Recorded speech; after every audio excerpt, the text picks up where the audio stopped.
Okay, we're going to call to order. All right. So I will do my usual opening here.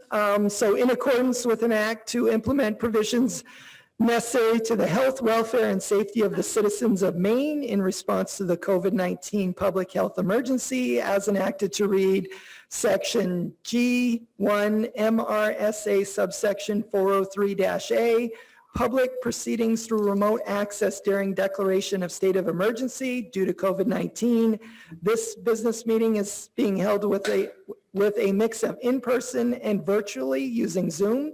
The meeting is being recorded and will be posted on the maranacook.org YouTube channel. Please be aware we are doing the best we can with the audio, but acknowledge that audio can be a little challenging in a dual setting. So due to the change in the format of this Board of Directors meeting, please be aware that during the course of this meeting, the microphones of the viewing audience will be muted except during the identified portions of the public comment at this meeting. So for today's agenda, that's item number 2. There is a chat feature in Zoom, but we will not be utilizing this feature for this particular meeting. If you have questions or comments, we respectfully ask that you contact the central office, email the superintendent or any other board member, and an answer will be provided as soon as possible. Again, we ask the public's patience during these highly unusual circumstances. So attendance and all votes will be done through roll call. So when your name is called as a board member, please cast your vote with the 3 available options of yes, which is approve, no, disapprove, or abstain. So again, we have to make sure we can hear each other. So when I do the roll call, please make sure that you can hear us if you're at home, and obviously that the people sitting in the room can also hear those that are at home. So very quickly, I'm going to run through roll call votes, roll call. So Kim. Just in time. Yes. Wendy. Here. Dane. Here. Kathy. Here. Melissa. Here. And Melissa's online. Thank you. Alex. Here. Patty. Here. Online as well. Rebecca. Here. Online as well. Betty. Here. Sean. Here. Gary. Here. And David. Here. So we've got everybody here tonight. So I will turn the meeting over to Dr. Carr. So we're up to citizens' comments. I hear none. We'll move on. Adjustments to the agenda by the board or the superintendent. I have none at this time. Go ahead, Sean. I mean, maybe it's on the agenda, but I'd like to talk about, there's actually an article in the Channel 8 News from Dr. Shaw today that there's very little transmission in schools. And I think it's time we talk about as a board of extending school a little bit. I mean, I'm hearing it from parents and kids need to be in school. You look at the report that came out from my kid's school, less than 50% of the kids are passing. If maybe I'm reading it wrong and someone can correct me, but I think I know how to read the newsletter, but if I'm wrong, and that's a concern to me. So I would like to either talk about that tonight or get that on, at least start the conversation of where you're at with that, Jay. We'll put it on tonight's agenda. Okay, so where do you want to put that, Gary, just so that we have it on? Do you want to put that under 5C? I would go with 5C, Okay. action and decision items.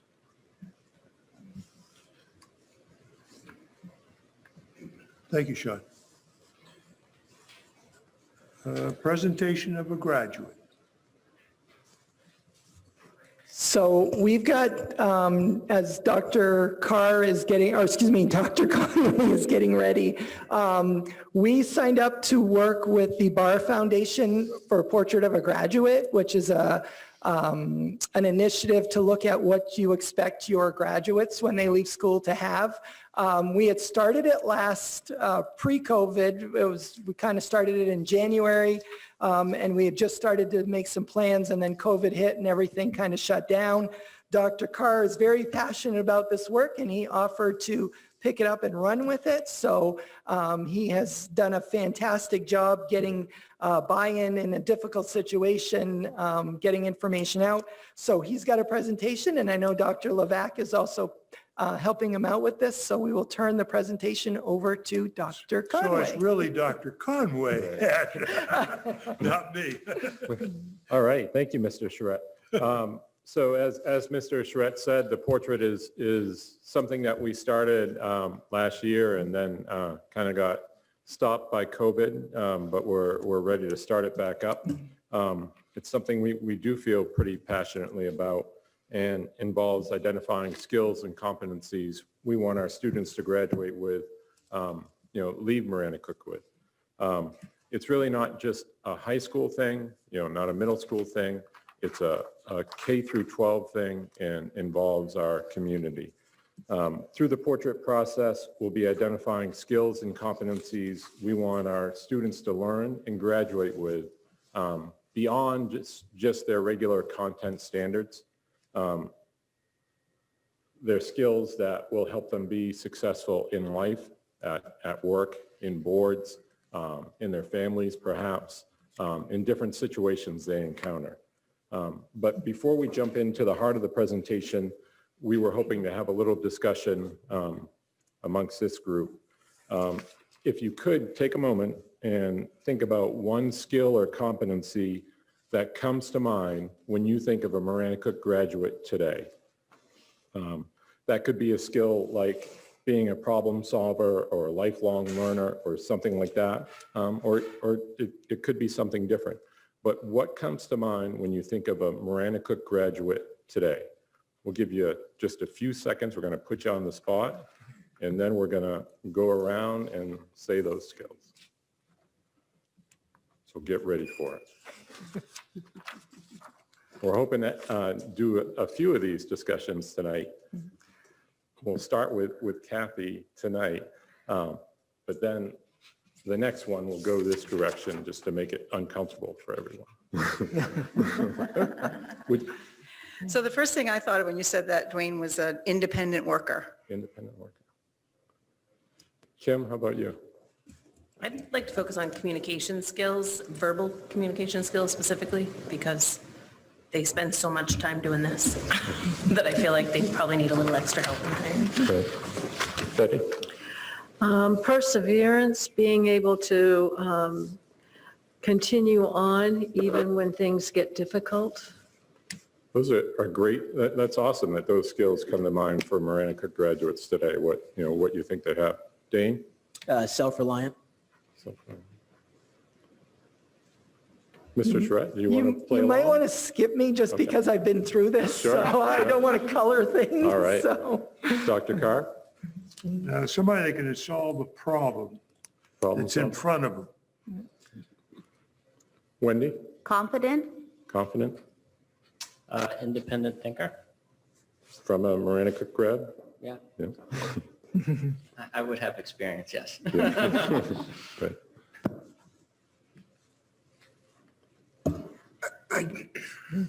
I guess problem solver, I know that was said, someone who's never willing to back down. Yeah, and that's great to repeat them if that's what you feel. David? I think everybody needs to develop relational skills, interacting with others, being able to listen, being able to communicate, which communication has been said, and that fits in with independence too, Right. as was often said, but communication skills in that way. I remember reading an article years ago by Bill Gates and Steve Jobs, sorry. They were talking about their workers know everything. They know English, standards, math standards, social studies, all that stuff, but they don't know how to communicate.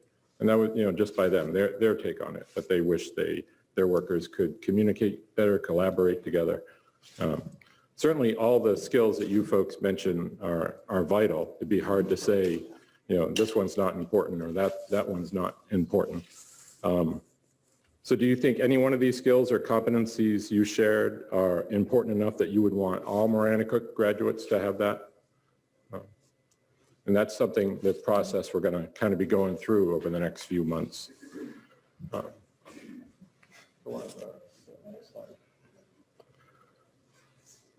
So what is a portrait of the graduate? Kristen's going to be explaining more of that in a minute. But for all of us in this community, it entails what hopes and aspirations and dreams that our community has for our students, again, K through 12, what skills and mindsets that our children need to be successful beyond high school in the rapidly changing world. And I know we're seeing the rapidly changing world. We're living the rapidly changing world. What are the implications for design of the learning experiences in our school and equitable access so all of our kids can access that? And the portrait of a graduate is really the next step in framing that discussion and helping to realize those competencies. All right. All right. So the Portrait of a Graduate is a movement across school districts across the United States. And the focus is really to think about those 21st century skills that we need all of our students to, or we want our students to embody and exemplify by the time that they graduate. And the reason Dwayne mentioned it, but it's really a K-12 thing because we can't expect a kid to know how to persevere and they just start doing that in 9th grade. That's something that we need to start practicing with kids when they step into our doors in elementary school. And it's something we need to continue to practice and apply with our kids as long as we have them. So this work connects and will streamline our RSU 38 strategic plan that we've done, school core values across the district, the school and district mission and vision statements, school-wide goals that we have, the habits of work that the middle and high school have that are right now they're aligned to main scouting principles, and then that SEL work that we started this summer and that we continue to do in all of the schools. So it really isn't meant to be a separate entity. It's not another thing. Instead, it's like a way to align and support some of those efforts that we are already doing.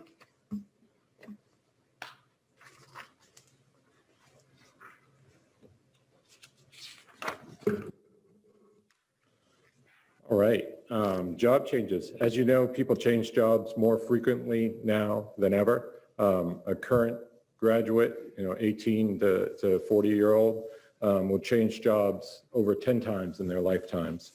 So that's one reason why the portrait is so important for our students. The world is just changing rapidly. With the exponential rate of change, not only is it changing, but it's changing much more quickly than it ever used to. And I know we've seen that in our lives when we look back at different things we've experienced and how quickly that's happening now. That's another reason the portrait is so important. So thinking about the many different experiences and occupations our current students will have, how should that impact what is being taught to them today? And how can we best prepare them for the future? All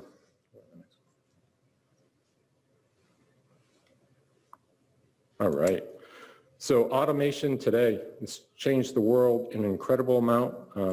Not just thinking about it today, but what will it look like 10 years from now, 20 years from now, 50 years from now?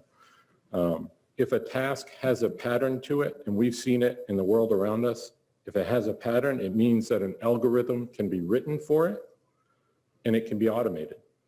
We've seen that in grocery stores, in factories, certainly workers across the United States have seen that, hospitals, and in so many other industries, automation has changed the way we're doing things.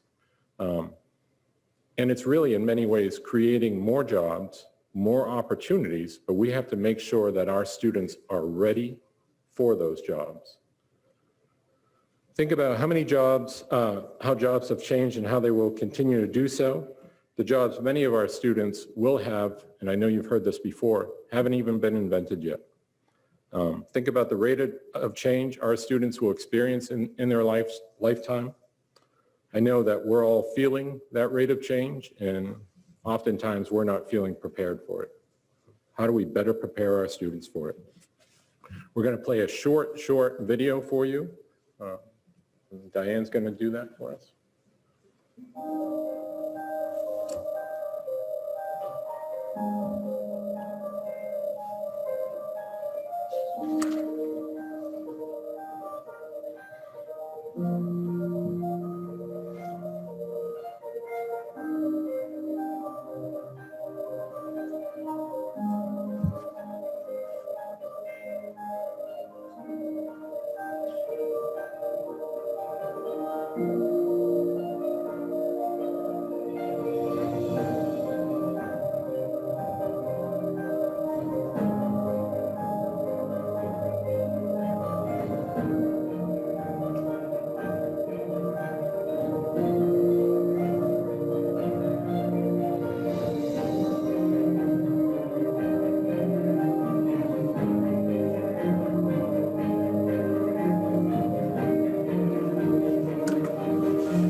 Thank you, Diane. It was neat watching those clips. One of the clips was in the beginning was a cow being milked through automation. That's here, that's happening today. I was fortunate to go visit some farms up in It's a tragedy that as the world outside school changes faster and faster, the majority of American kids are not being set up to succeed in the future that's coming. We're entering a world where there's not a lot of value in just kind of sitting there and doing what you're told. Increasingly, a computer could do that kind of stuff. We are eventually going to create a new model of education suited to the 21st century instead of the last half of the 19th century. This is going to happen. We're just trying to make it happen. All right. pretty frantic, right? So they were showing a cow, and I'm fortunate to be part of the ELE, which Mr. Charette and Dr. Levesque were part of, and you get to go around and visit businesses around the state and see what they're doing. Sorry. You get to go around and visit businesses around the state and see what they're doing and how best we can support our students graduating to align with them. Just that automation stuff, tractors being driven by themselves and programmed by, farmers, that's what's happening today here in Maine. So think about how much technology has changed in your lifetime. I know for me, I'm 48, and it's been crazy in my lifetime. No matter what age you are, the world has changed a dramatic amount, and it's going to keep doing that.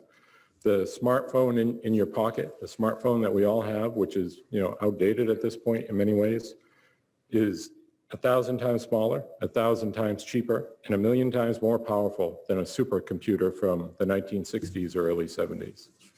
What is it going to look like 50 years from now? Or, it's changing quickly. All right, so if you go to the next one, Diane. So considering the rate of change in our world, reflect on the specific learning skills and mindsets that are particularly important in all learning and working environments, including both in person and virtually. So according to the law of accelerating returns, we're going to experience 20,000 years of technological change over the next 100 years. So here's a mental exercise to help us kind of grapple with this idea. So imagine you're walking down a road taking steps 1 meter in length, so about 3 feet in length. You take 6 steps and you progress 6 meters. 1, 2, 3, 4, 5, 6. After 24 more steps, you're 30 meters away from where you began. It's easy to predict where you'll be 30 more steps from now. That's the simplicity of linear growth. It's pretty predictable and it's pretty easy to understand. So, however, setting anatomy aside, imagine you could double the length of your stride.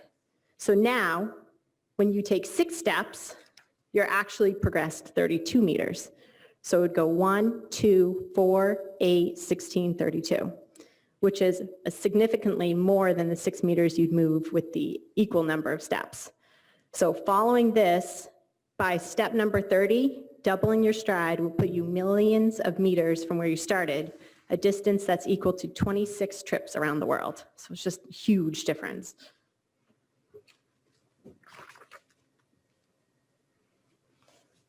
That just kind of illustrates the exponential growth that we're in, how quickly things are changing. All right. So how long it takes to hit 50 million users, just a simple graph. The rate of change is happening much more quickly, and you know that. It took automobiles 62 years to reach 50 million users. It took Pokemon Go. I'm sure you all have Pokemon Go on your phone. Less than a month to reach 50 million users. How can we help prepare our students to learn the skills to successfully navigate and decipher information in this new reality? I was fortunate to meet with the social studies department today, and we were talking about global, which is a 9th grade class that students take, and then just all the history that we want students to learn. And really at the end of the day, it's not about all that content. It's about accessing that content, deciphering it, wading through it.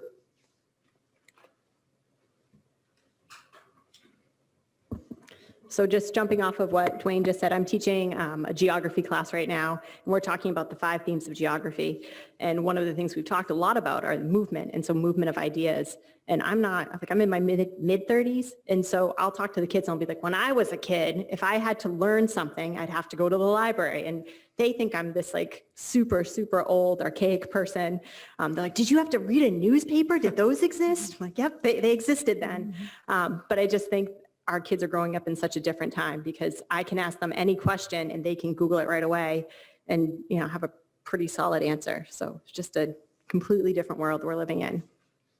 So putting that all aside and thinking a little bit more about SEL, there are 3 factors placing greater demand on the civic skills of our citizens today. These are the size and diversity of our country. We're growing more populated and more diverse.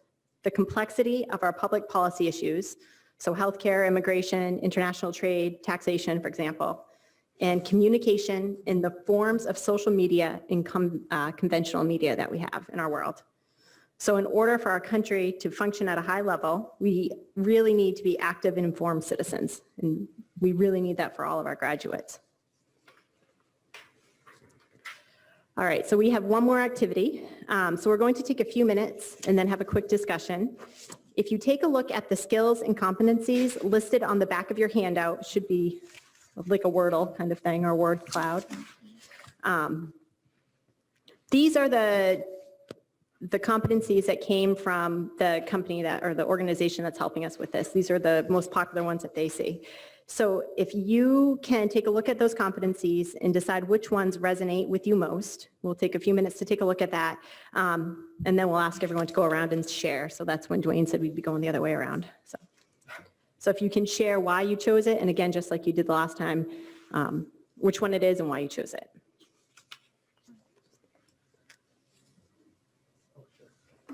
Yeah, so we want you to share why you chose it, why it's important, you know, be prepared to defend it, argue over it.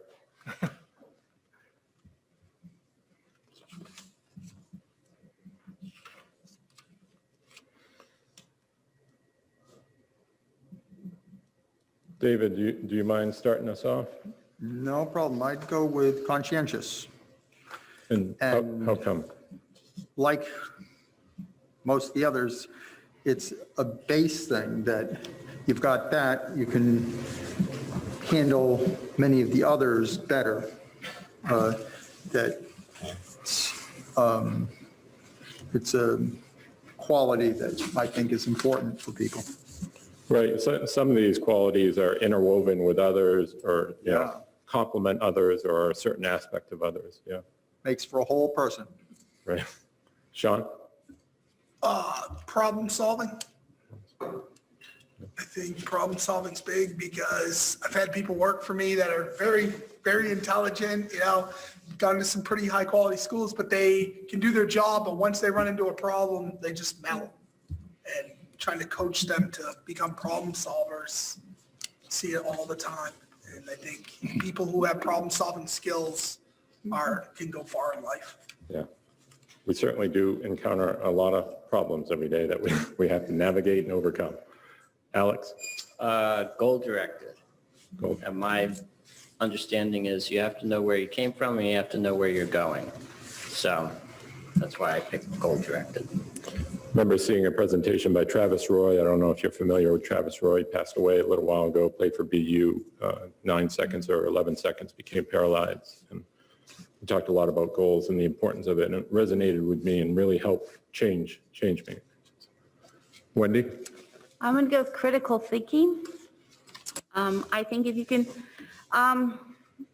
really think, take in information and process it through yourself before just think through it deeply and at many different levels before you make a decision or you communicate what you want to say through it. So I think critical thinking is really, really important in our society, especially now, not just accepting everything at face value, because we're getting so much communication at us every day, very quickly. And I think slowing things down and thinking things critically and thinking things through might be a really good skill to have for the rest of your life. So. Yeah, we all have different skills, and I think we see that in people when they're able to slow down, take in the information, analyze it, not necessarily be the first one to give an answer. But Yes. Dr. Carr? So I think it's global financial citizens. You gotta think of the whole world because we're headed for major war very shortly. And if you don't have the financial whereabouts, you're not going to be able to survive in this world. How do you make a dime? And some of the things, you have all the robotics, you're going to be going back to using your hands. And if you can't use your hands, your brain, you fail. Certainly the world is here now, right? It's, we're in it, whether we're in this room, it's, You're not going, if you look at what's going on in the world, and you look at Russia, what's going on now with Russia coming down into Azerbaijan, you got Turkey who wants to be the new Persia empire. And with these two things happening, we'll come down into Syria, come down into Israel. Once Israel gets hit, things will be in a major war. And that's less than 4 years away, I can tell you. And I don't think we're preparing our kids to think, how do I use my hands to survive this society? and there are some competencies that maybe are unique to a time period, like some of the technology stuff we were talking about, but then some that transcend every time period that we're talking about. Dane? Mine's integrity.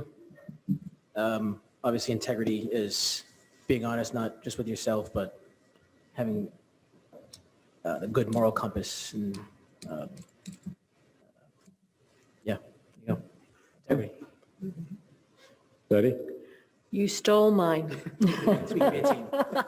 I chose integrity. With everything changing, it's very important to approach learning, leadership, collaboration with integrity and a responsibility for your own actions and your own thinking. Right. Integrity is really easy to lose and very hard to get back, right? Yep. And it's almost an older skill. I'm going to go conflict resolution, and maybe we can avoid said war if we develop some good conflict resolution. Also, because my original one was communication, it kind of all stems in one, so I'm sticking with it. It also takes a lot of these other things to be able to resolve conflict, perseverance, integrity, all of those other parts. So I went with collaboration because I think all these other things that everybody said are really important. I think it's great to have all those skills. And the next step for me is to be able to collaborate and use those skills that you have and really be able to develop those relationships in your life that will help you to be all of these other things. Yeah, I think for me, that's really neat. You look at how much we try to prepare kids for the work world or whatever. We also got to prepare them to be, husband, wife, all the other roles they're going to play that are so prominent in their life. But thank you, folks, for playing along with that. So for our next steps, we're going to be asking you to watch a little more in-depth video later on when you leave here. It's an ed puzzle that we made, similar to what you saw a few weeks ago when the high school teachers presented. It's about portrait of the graduate, and we'll ask you to do a My Sketch activity. Those directions are on the back of the paper that you have, the Wordle. So you'll go to My Sketch, and after watching the ed puzzle, and identify 5 or 6 or 7 competencies that most resonate with you. The high school's gone through that process. The middle school's gone through that process. The elementary schools are going to go through that process. We're hoping the community goes through that process. We get all that information back. It's going to go to Battelle for kids, the group that Mr. Charette mentioned through the WMEC that I'm sure Kathy knows about. They're going to help us decipher that information and then bring it back and formulate next steps. There's another grant we can apply for to help with that work. It's up to $300,000, and we're looking into that just to help us with the next steps and really cement the graduate, like Kristen was saying, to align with our different processes and really make it a living thing. But I think that's all we have for you tonight. Do you have any questions for us? I do have a quick question, if that's okay, Gary. Can you guys kind of define the difference between the skill and the trait? Oh, man, skill and a trait? Yeah, I think a skill, almost more of something that you can learn, and a trait is a quality that you exude.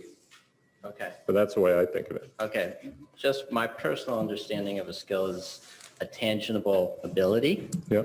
And the trait is an intangible tendency. For instance, you have a gregarious trait, so you're very sociable, but a plumber has a very specific skill, and that skill is to be a plumber. So that's why I was just a little curious, because you mentioned skills, and I was just wondering, is like an independent thinker a skill, or is that a trait? Could be a trait. For some people, they might be more naturally inclined towards that. But I think it's something that can be developed. I think they're all skills that can be purposefully developed. Okay. And if they couldn't be, probably not something that we would mess around with. Right? Well, there's just, some critical thinking. Yeah. Kathy?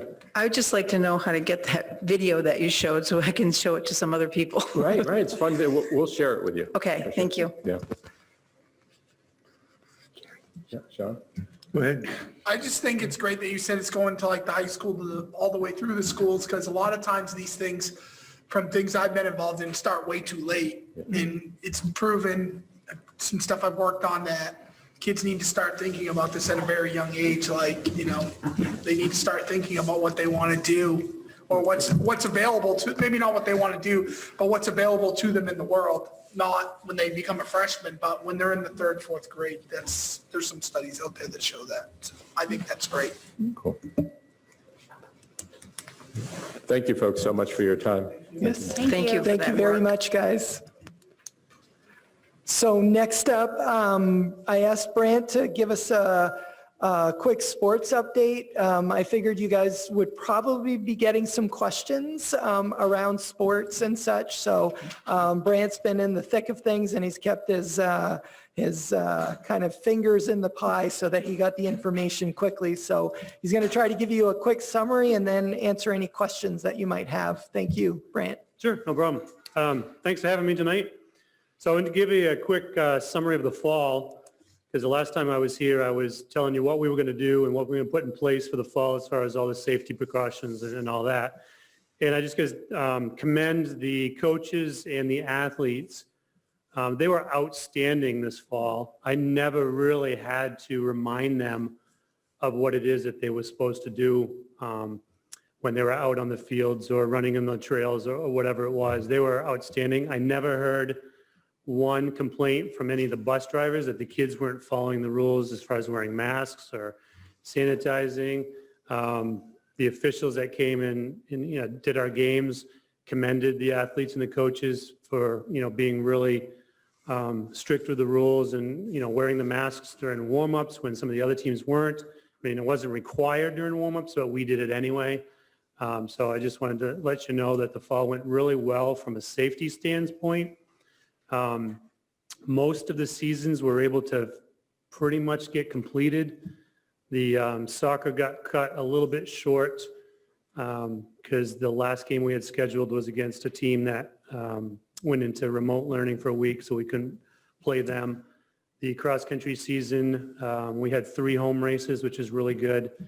They did get to compete at the KVAC Championship. Girls qualified for state championship, which were going to be held in Bangor, but due to the fact that there were several counties in yellow at the time and that the new mask mandate for athletes came out, they had to cancel that. But other than that, it went off pretty well from a safety standpoint. As you're aware, we did not have a middle school fall season.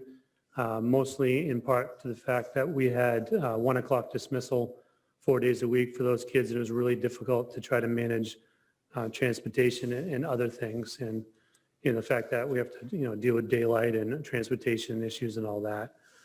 So going forward with the winter, I'll spare you the safety details as far as all the little things that we're going to do unless you want me to go over those. I'll gladly answer any questions.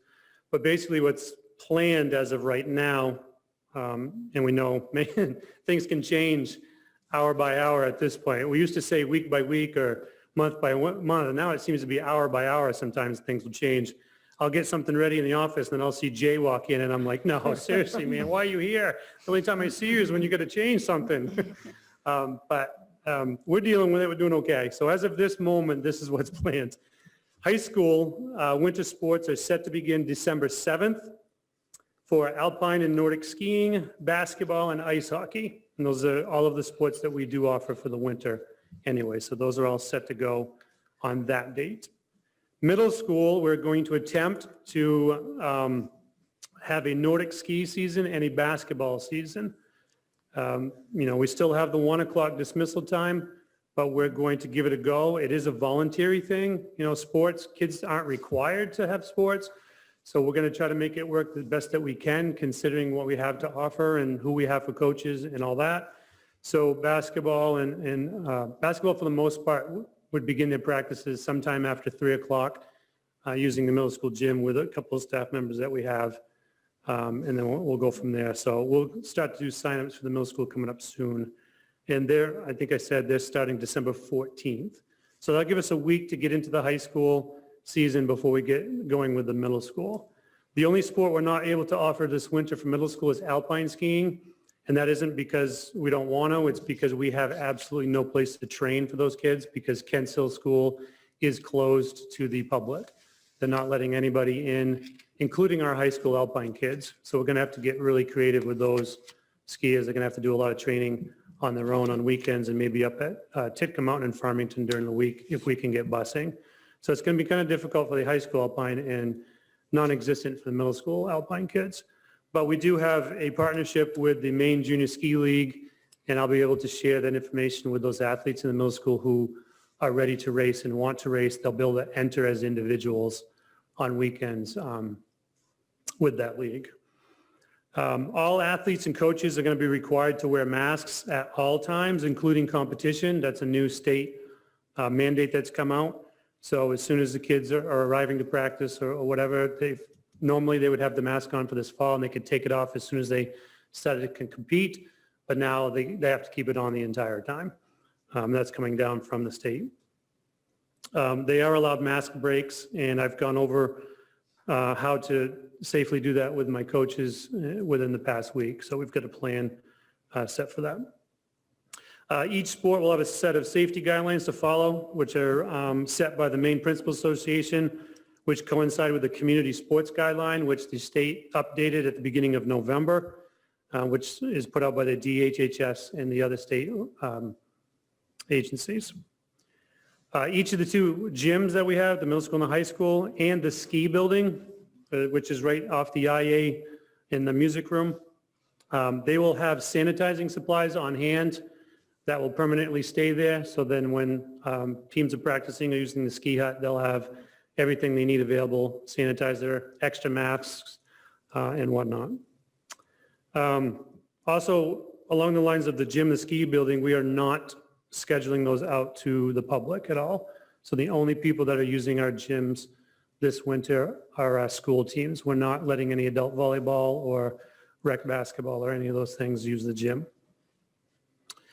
January 11th is the target date for the MPA to start competition. So from December 7th through January 11th, the high school teams will strictly be practicing within their own team. And the goal is January 11th that we would be able to start competing against other schools regionally like we did in the fall. And we're going to follow the MPA guidelines for the middle school as well. So whatever the MPA sets forth for a guideline, that's what we'll follow for the middle school. So our goal is beginning January 11th, we might be able to get some middle school basketball games started as well. And the state will monitor this weekly, and they'll adjust dates if needed as the season goes. The good thing about the winter is they're getting a little bit earlier jump on it than they did for the fall, even though they normally would be practicing this week. They made the announcement at the end of October that the beginning of the winter would be delayed. And then about a week and a half ago, they set the date of December 7th. So it's helping the schools have more time to get prepared for the winter. And then they've also been really clear that as we go through the winter, they can adjust dates. And we've got a little bit more time to work with in the winter. We can go to the end of March if needed, because the spring doesn't start until end of March, early April. So like I said, I've met with all of the coaches already to talk about all the safety guidelines and things like that, and how to properly use the gym. We've talked about entrances and exits and times to, be allowed to use it and all that. And just like the coaches were in the fall, they're very, very open to what we have to offer because they want the kids to play.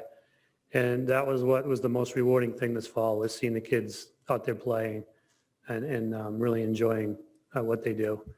And the other thing is we were able to live stream every single home event that we had here on campus, including cross-country races in the woods. I went out up on the trail and set up my phone on a tripod and live streamed it to Facebook. And we had, at any time during a soccer game, we'd have over 50 viewers watching the game from other schools that weren't allowed to be here in person. So we had a lot of positive comments from our parents and especially parents from other schools. And many other schools are doing the same thing. And that's what we plan to do again this winter. I'm very thankful to get from Diane and the tech people an upgraded iPad in order to video the games live, so I don't have to use my own personal little phone like I did this fall. So thanks Diane and tech people for doing that. So that should be pretty good. But I think that's all I have. And, we're excited, fingers crossed as we're going through this, because we don't know what's going to happen with the state in our school. But it's the kids have been doing great. If you probably haven't been in the schools as much as you'd like to, because we kind of lock those doors up tight and keep the public out. But if you were in the school walking around, I know like Dwayne and Kristen, when they're walking around the school, I doubt they hardly ever have to tell a kid to put a mask up over their face. I might have to, but the kids, they've been outstanding, and the staff has as well. And I just wanted you to hear that from me. It's not just the athletes that are following these rules, the students are doing an outstanding job. They really are. So thanks for listening to me yak. Are there any questions before I'm done? Yep. I'm just wondering about if spectators will be allowed at the basketball games. As of this moment, no. And that right there is coming from the state and the NPA. In the fall, it was up to the districts because basically everything was outdoors. And so you had the 100-person outdoor limit. So some leagues decided not to have home spectators. We decided to do kind of like a ticket system or per athlete. And it worked out. I didn't have to talk to anybody. The only person I ever had to talk to, there was a father from Lewiston who came to the boys soccer game. And it was just one of those things where, buddy, you're going to ruin this for other people. And he was going to, he was caught. And luckily it was near the end of the game when I found that out. But the plan for the winter is set from the MP and the state is that we've got the 50-person indoor limit currently. And even if we were allowing fans, we couldn't, because you're going to have both teams. You're going to have the officials, you can have myself video, and people run the clock, and you're basically at 50 anyway. So that's why we'll definitely be live streaming winter stuff. Thank you. No problem. Any others? Yes, Gwen, go ahead. For the Alpine Alpine High School, you said they might be taking a bus to Farmington Yeah, to Titcomb? yeah. How many times a week? Oh, at most once. It would never be more than that. And what's going to happen, what typically happens is they might have a midweek race or a race on the weekend. So we would be scheduling a bus anyway. Okay. And then there's a couple of times during the winter where they may have a training day at Black Mountain, because at Kent Hill you can't train for giant slalom. Or they might try to get to Sugarloaf on the weekend to train for giant slalom because they're bigger mountains. And then Titcomb and Kent Hill they would use for slalom. So it's not like we're going to be sending them up daily for practices. They have a budget that they got to follow. So that's all that they'll be able to do. Okay, thank you. No problem. Yep. Go ahead, Dave. What was the reasoning behind rec basketball not being able to play in the gyms? That was a decision that we made, Jay, Dwayne, Kristen and I, to keep the community out because of, custodial time and cleaning procedures and all those things. They're there on the weekends. Is anybody else there on the weekends or? No one's here on the weekends, and if someone came on the weekends, we'd have to hire our custodial staff to clean. But Is not that for every building in the district, or? I don't, I can only speak for the high school and middle school. Okay. Yes. Any others? No further comments. All right. Thank you. Thank you very much. Thank you. Transportation. Nope, minutes first. Oh, I move to approve the minutes of November 4th, 2020. Second. any discussion? All in favor? Roll call, because Roll we've call. got people on. Kim, Yes. Wendy, Yes. Dane, Yes. Kathy, Yes. Melissa, Abstain. Alex, Yes. Patty, Yes. Rebecca, Yes. Betty, Yes. Sean, Yes. Gary, Yes. and David. Yes. So it passes Yep. with one abstention, just Melissa. There. All right. So the next thing on our agenda is a discussion regarding transportation, because we're kind of at the point where it's really important that the board know what's going on with transportation and the impact it has, because it has ripple effects going forward here. So I had discussed this with the Facility Transportation Committee, and they recommended I bring it to you. So I'm going to run down kind of where we are. I want to talk to you about basically two things: staffing, and then a bunch of the options that we were kind of batting around. And then I've got Sean Drinkwater here, and I believe Julie's online, so that we can kind of talk to you a little bit about our recommendation, at least at this point, and see where the board falls on that. So first thing I'm going to do is run through our staffing update, because that's obviously driving a lot of what's going on here. So in a normal year, we have 18 drivers. 16 of those drivers are what you would consider full-time drivers, and 2 of them are what's called spare drivers. So they basically fill in for anyone who can't do a run. They also help out with sports runs and other things like that. So in a typical year, we've budgeted for 18 drivers. And we have, as part of the job requirements for our manager, must have a driver's license. So Julie has a driver's license, and we have a bus mechanic, and he also has a driver's license. So a lot of times they will fill in if we get really strapped or really short. So we started this school year, 2020, with 15 drivers, which is basically 3 less than what we normally start, but we were able to kind of hold everything together. But unfortunately, we had a driver that resigned almost immediately. So we went from 15 to 14. And again, we combined some runs. So we've been operating for most of the year with 14 drivers. We've had 2 drivers that resigned just recently. We have a 3rd driver that's resigning at the end of this month. So we're losing 3 drivers. So we're down 11 drivers, down to 11 drivers. We also have 2 drivers that are out for various reasons. So we're basically down to 9 drivers. And we've got Julie, and his name's Randy Souther, is our bus mechanic. They are both filling in right now. So we basically have still 11 drivers because Julie and Randy are picking up runs for us. But those 2 that are out, we're not sure when they're going to come back. So even when those 2 come back, we're going to be looking at 11 drivers if they come back, but I don't have a time frame right now on when those 2 drivers are going to be back at this time.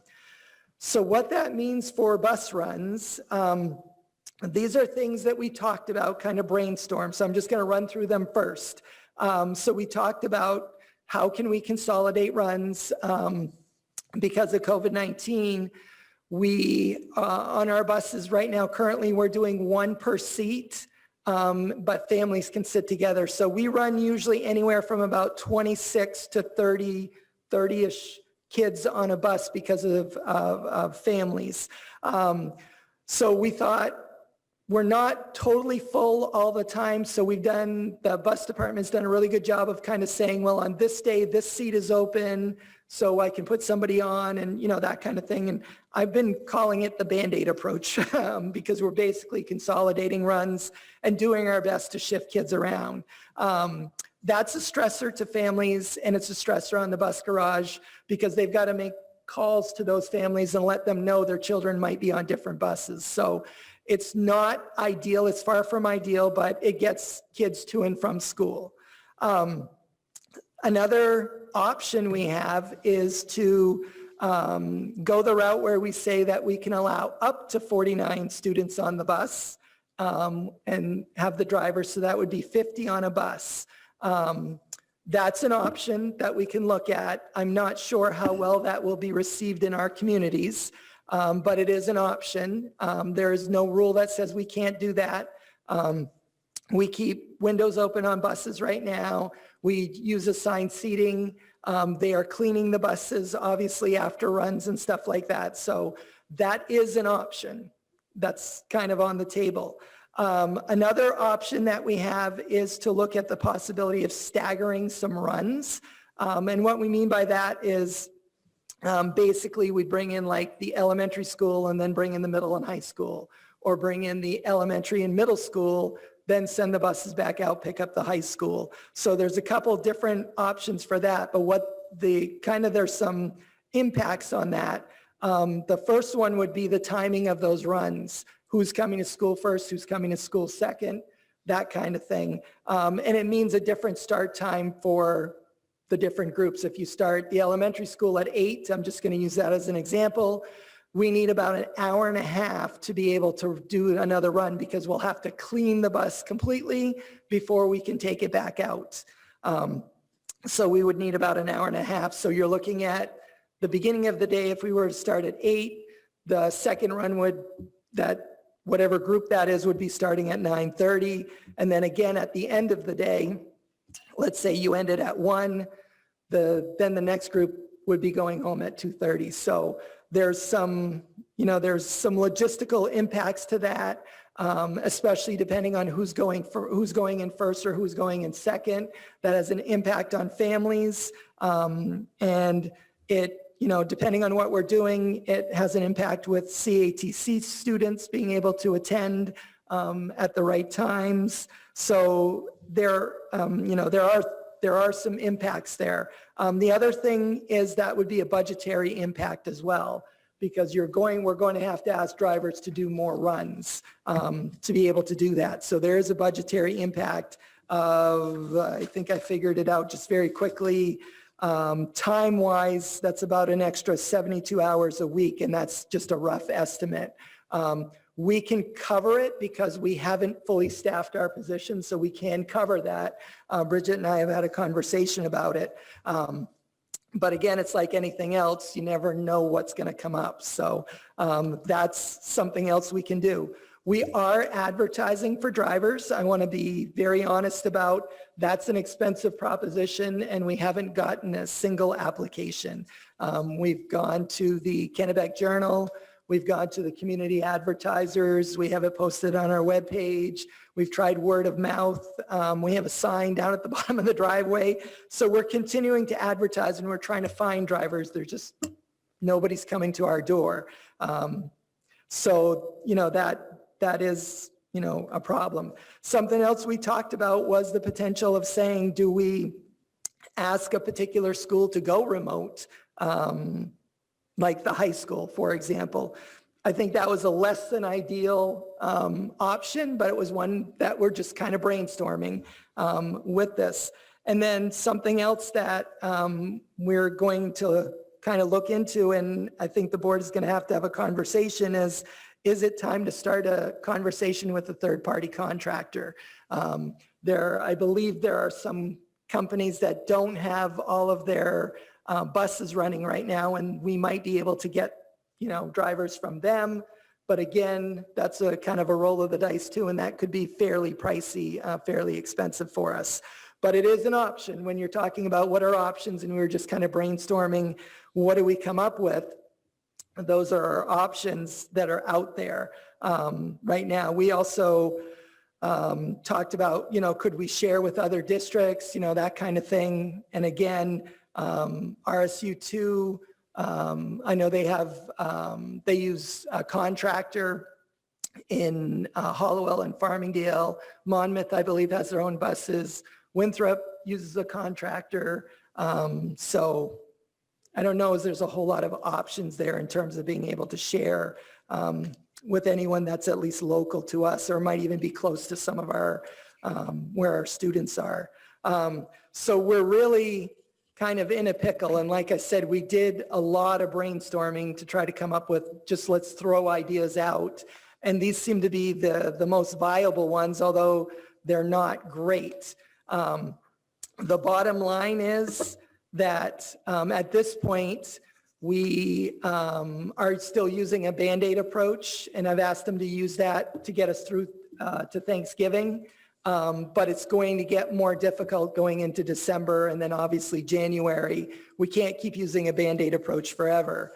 So one of the things that we did is the most viable approach to us looked like a staggered system. So what I wanted to do is I said, I need to share that with you guys so that you have an idea of what that looks like, kind of a full, what it looks like. So that's what I'm going to talk you guys through right now.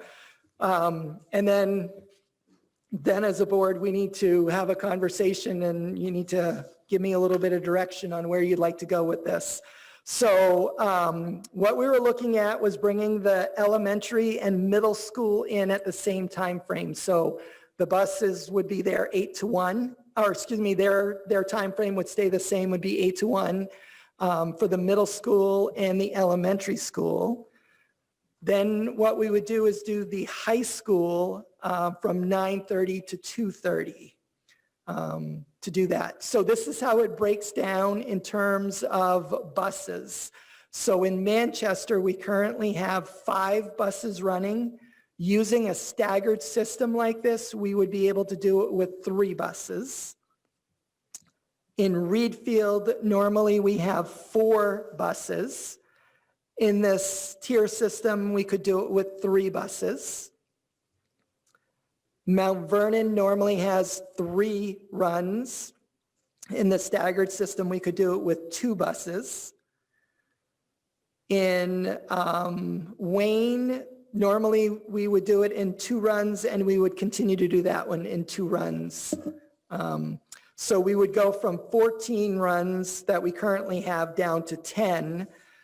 But that also means that even with 10 runs right now, Julie's still driving a bus because we still have 2 bus drivers that are out. It would get Randy out from driving a bus potentially. Again, a lot of it's going to depend on what happens with those 2 drivers that are currently out. So I said we need to have something kind of concrete to look over and talk about. What that just kind of means, just so that I talk to you guys about the budgetary impact that goes with that. Manchester would have, of those 3 buses, 2 of them would be going out a second time for the high school. Reedfield, it looks like 2 buses, they would have 3 buses, 2 buses would go out on a second run. And Mount Vernon and Wayne each would have 1 run go out for a second run. So again, I was estimating about an extra hour and a half or 3 hours per day for those extra ones. So one day is, 72 hours there. And then multiply that out as you go across the week and the days. So that's what we're looking at, but we wouldn't want to, even if we decide to do this, this isn't something I would recommend that we try to start like tomorrow. We would need to give families time to process and be able to plan around what their buses look like. It does mean communicating different runs. There's contractual items that we're going to have to take care of with the drivers around reassigning these runs. So there's a lot of work that goes into this. One of the big impacts at the high school would be that the high school would have to find a way to do their lunches so that teachers would get their duty-free lunch, because there's no way we can go 9:30 to 2:30 without giving them their duty-free lunch. So that's going to be a challenge at the high school. And but the good side of that is they would also be expanding from 4.5 hours out to 5 hours. So they could extend their classes a little bit. But again, that's a scheduling thing that Dr. Conway would have to kind of look at. I've asked him to look at that, but I didn't ask him to be prepared tonight to be able to talk about that, because there's some work that needs to go into that. And I don't want him to spend a lot of time if we're not going to go down that road. So I figured I'd kind of let you know where we are. And I know both Sean and Julie are here, so they can help answer questions going forward here. There's no easy solution. There's no good solution. I'm going to be very honest about that. Short of finding drivers, we're going to have to make some changes, and they all come with positives and negatives. So with that, I'll turn it over to Gary, and you can kind of manage questions. Thank I have a couple questions. The first, going to Sean's request that's coming up in the next, which is, have the parents been asked at all if we were to go to a full day, whether or not they'd be able to provide transportation for their children if they're currently using? I have the bus? not at this point, because I was kind of waiting to figure out where we're going, so. And then my second question is, if you can do up to, technically legally, do up to 49 students per bus, how we figured out, if we consolidated routes, how many actual people there would be per bus versus the possibility? We haven't done that yet either, because 49, I think, and I'm speaking out of maybe Sean and actually maybe even Julie could answer that a little bit better. I'm not sure what the impact is there in terms of bus riders. Jay, there's only, right now through CDC guidelines, 50 people on a bus. Right. So it'll only be 49 students. That means 2 kids per seat at the most. Yeah, and so we're normally running 26 to 30 students on a bus right now. So you'd basically be looking at getting probably close to another 20 students on a bus. Okay, and if we did that though, does that make it so that we wouldn't have to do a staggered day? Like, I guess that's my question is, if we did that because we had to consolidate due to drivers. I'm looking at Julie, and Julie just said no. No. It wouldn't change much, really. Not with as many drivers as I'm short on. I'm actually going to be short 1 driver after Thanksgiving if these other 2 drivers, wherever these 2 drivers stand on coming back. It'll affect Manchester. So if I understood Julie correctly, one of the struggles here is we just don't have enough people to drive the buses. That's the problem. Right now, yes. I don't have drivers to handle. Right. But I thought we were talking about consolidating routes, and that's what would get us having to increase numbers, right? Right, So if that we would consolidate decrease routes, numbers, right. It's to use the number of, Right. like, yes, obviously, so if Manchester is currently running 5 and we consolidated buses and got up to 49 students on a bus, and there were only 3 bus drivers that could run in Manchester, could Manchester be run with the bus drivers that we have, increasing the number of students per bus? Did you understand her question, Julie? I got it this time. Yes, I did. If anything, it's only going to increase maybe 5 kids at the most on probably each bus.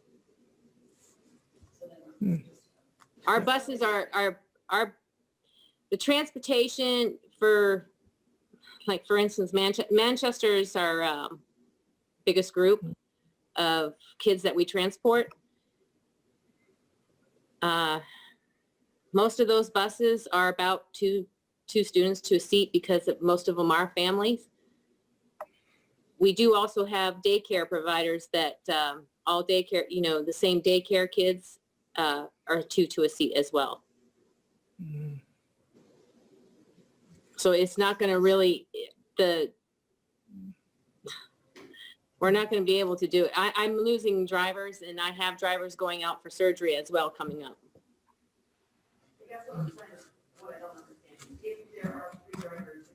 I can't hear. Sorry. Well, I guess what I'm struggling to understand is if there are 3 drivers under a staggered schedule to run a bus, how come we can't just use 3 drivers without having to stagger the start? I'm confused. Like currently we're using 5. Right. With however many students are on a bus. Unless we're already out of seats, which is not how it was explained originally. I'm not understanding why we can't just combine buses and. We're going from 5 buses down to 3 buses in Manchester if we go through this tier system, this stagger system. When that happens, go ahead. I'm understanding that we're going from the 5 to the 3. I get that. So with a staggered system. But if there are 3 bus drivers that are available under a staggered system, if we just put more students on each bus up to the 49 maximum, can we still run the 3 buses with 49 students on each of the 3 buses and still be able to transport people without having to stagger the day? I will have to get back with you on that because I really didn't really look at it that way. I was just combining students with other other buses and stuff. So I can honestly say I have 2 buses right now through the tier system or the staggered system. 2 of the buses are going to be at the max. So can I speak? For sure. Of course. So, and another thing Julie's trying to say is, I understand what you're saying. I'm not understanding that. Right. What happens is we have parents that are saying that their child is going to ride the bus. So we have to assign that seat for that child. The child don't ride, maybe once a week, maybe twice a week at the most. Sometimes they don't ride. So we're keeping that seat assigned for that kid. So we can only put so many kids on the bus. Unfortunately, when we go do the run, if these kids don't ride, we have empty seats. But the parent has said that the kid is going to ride. Like right now, I have quite a few students right now that are just floaters. I mean, they are maybe once a week, and that's just either an AM or a PM.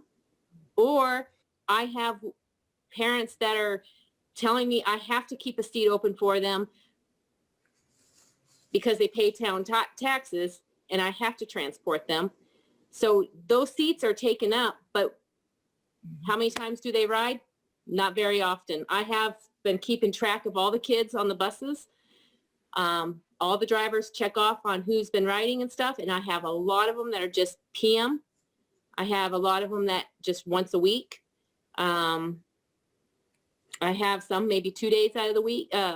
It's not an everyday thing. If we had kids that were morning and afternoon, yes, I could probably get more kids into school.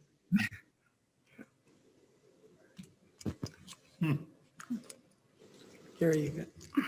Go ahead, Kathy. So I'd really like to hear more about this filling the buses to capacity before we move into a staggered system. Because I think from what I'm hearing from Julie that we probably could do it, because I'm wondering about the other towns as well. If Manchester is the town that would be the hardest to do, then I think we could probably figure that out. And could we figure it out based on the other towns? Because I'll tell you, I see buses go by my house quite often that are quite empty. And that's So because and I know why, but I still think that maybe we need to involve parents a little bit more too then and say, if you're not going to ride, then we can't hold your seat. I'd I'd like to really look at that 49 Sorry. I have dealt with parents that I've called these parents up asking if their student's going to be riding the school bus, because if not, I need these seats for other students. And like I said, they're telling me I will keep that seat open for them because they pay for the town taxes. They are required to have that seat. It wasn't good. It's not good. I've had parents yelling at me on the phone. I've had parents chew me out up and down on the phone and stuff like that. I do what I can. So what is the obligation to a district to provide transportation? I did not believe that it was an obligation for districts to provide transportation. Yeah. And I could be wrong, but Yeah. that could have changed. Yeah, no, the board sets the policy on transportation, and we, in our current policy, those that were there last night remind me if I get this wrong, if a student is in, I think it's pre-K through 5th grade, they have to, within a quarter mile, we have to provide transportation, and for 6 through 12, it's a half a mile. So. That's board policy, correct? That's Right. not like a law or a mandate. Okay. Right. Whatever the board sets is what we have to follow. So that's currently what the board policy is. So yeah, but that's, I would say that's probably one of Julie's biggest challenges is the fact that it would be a lot easier, transportation would be a lot easier if we just said you have to ride the bus, every day, and it would make it scheduling wise a lot easier, but it's very difficult. It's very, very difficult to say to a parent, sorry, we're taking your child off the bus. We got to give the seat to somebody else. Those conversations have not gone well the few times we've tried to have them. And Jay, it's not just riding every day. It'd be so much easier and so much more consistent if we have AM and PM riders, not just AM riders and not just PM riders, because these seats are taken up for other In students. the morning, we get a lot of drop-offs. Oh, sorry, Julie, I didn't mean to cut you off. In the That's right. morning, they do a lot of parents drop off. So in the morning, the buses tend to look more empty. But in the afternoon, it's just reverse. We've got a lot more kids on in the afternoon, and I get it. It's because of the schedule that we have, and they got to get them to either home or to sitters or to friends or, whatever it happens to be. So, yeah, so it's not an easy situation. Oh, Patty, did you want to ask a question? I do have a question. So when you all were talking about it, I guess, Julie, were you just saying that that staggering the schedule, I understand that is not optimum, not what people want, but that of all of the options that were discussed, that seems like the most feasible right now?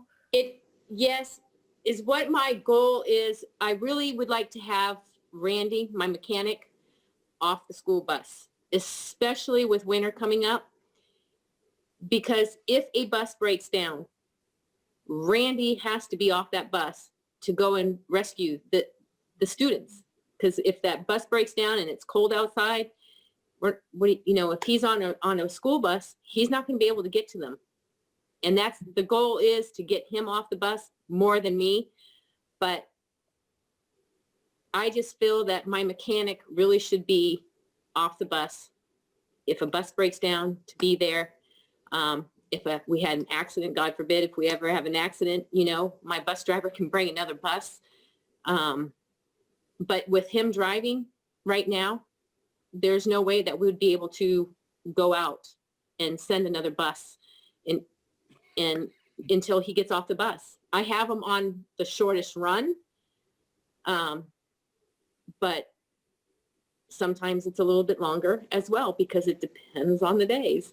So yes, I really would like to go the stagger system just so I have enough drivers to cover all the kids and all the runs. I hear what you're saying. Oh, Jay, can I ask another question, follow up? I can't see if somebody else was trying to talk. You're good. Go ahead, Patty. So And Jay, did you say in the beginning that if the staggered thing, the staggered schedule potential would not affect elementary school or middle school, correct? Right, right. I was trying to keep that group kind of the same, the minimal disruption, I guess, in terms of to their schedule. And part of the thinking was that the older students would be at least at home in the morning to help get younger ones on the bus, because we do know we have families that do that. But of course, the trade-off is, what does the afternoon look like as well? So I think it's just a trade. It's just a decision. You make your decision and then you go with it. But in my mind, I was thinking it might be more conducive to families if the older ones were home longer in the morning to be able to help the little ones get on the buses. But that was just what I was thinking. It doesn't have to be that way, obviously. So I just want to make sure I understand what you said at the beginning, Jay. So the biggest, even though this staggered idea of staggering the bus runs seems like the most feasible right now, the concerns are that for a family with high school students and younger students, that could be like really complicated. It could be better, I guess, but it could probably also be worse, right? And and then another thing about it was that the high school would have to make some changes to the schedule to make sure teachers had duty-free lunch. Is that right? Was there something else you said that I'm missing that were the big? Let me look back. Oh, CATC. Oh, yeah. Okay, thank you. Okay, Jay, I have something else to say real quick. All of this here, having our bus drivers the way they are, not once have we even really thought about if any of our drivers get COVID. What then do we do? That's the other, this happens, that's all. Gonna have to be, yeah. I'll drive. That's just something I've been thinking about because I don't have a spare driver at all. Yeah. I'm short, big time. Yeah. Thank you, Julie. I think Sean's been waiting patiently. Go ahead, Chad. I mean, to me, this only works if we're going to go the shorter school days. It doesn't work if we're going to extend school days. And two, for the second thing, we're already putting a struggle on parents and teachers. And this puts a real struggle. I mean, I don't know the numbers, but I know there are high school kids who parents are trying to figure out childcare any way they can, figure out work any way they can. I mean, I know it costs money, but I really am pushing and going to push that we look at contracting drivers. I don't think we let school bus and getting kids to school to dictate our child's education. Our children are already suffering with their education. And this is, we really need to look at that route. Yeah. And if it talks about coughing up more money or being blunt with parents and saying, hey, you need to drive your kids to school or figure out how to get the kids to school, we really need to go that route. So can I comment on what you were saying, Kathy, with the doubling up to 49 students? Julie and I have looked, but we haven't researched that whole thing.